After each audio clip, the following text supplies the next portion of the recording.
I think sometimes people think HR is the paper pushers, kind of the touchy-feely side, and I really think the opposite of that. I think it's very much about planning. It's about having a systematic approach to what you do in HR.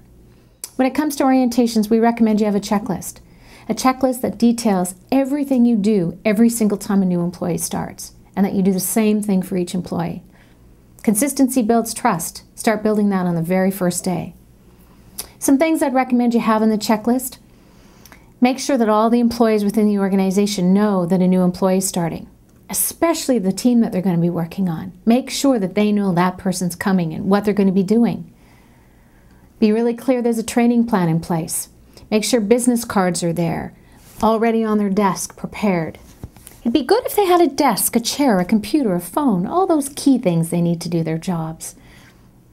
Another way to make sure they're welcomed and fully informed is to sit down with them and go through the welcome package you sent them.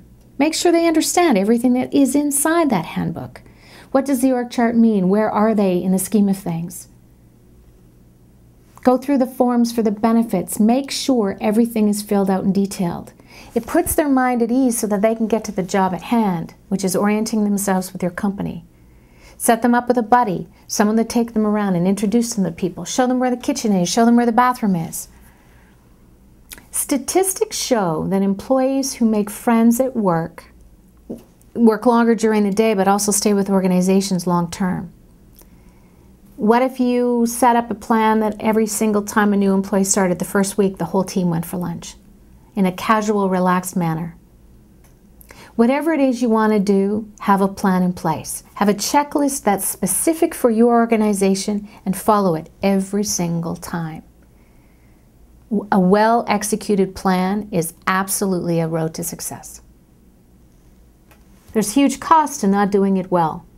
I know of many stories where employees who have come in and realized that the organization that they started with really didn't have their act together in this area, have left to go to other employers who do. The labor shortage allows employees today to make choices that they couldn't before. Be the employer that does it well. Be the employer that has their act together. The other side of this is the loss of productivity. I have many examples where employees have taken weeks to get up to speed because things like computers weren't in place, they weren't oriented, they didn't know where they sat. All kinds of things have occurred. If you look at the cost associated with that, why not take the time to put a plan in place so that you do it well? I promise you that you set it up well, it means for a long-lasting relationship with that employee. You do the work up front, they do the work up front, and it's, I don't know, what's that saying, go off into the sunset together. HR is about planning, planning, planning, and more planning. Make orientation part of your plan. Happy orienting!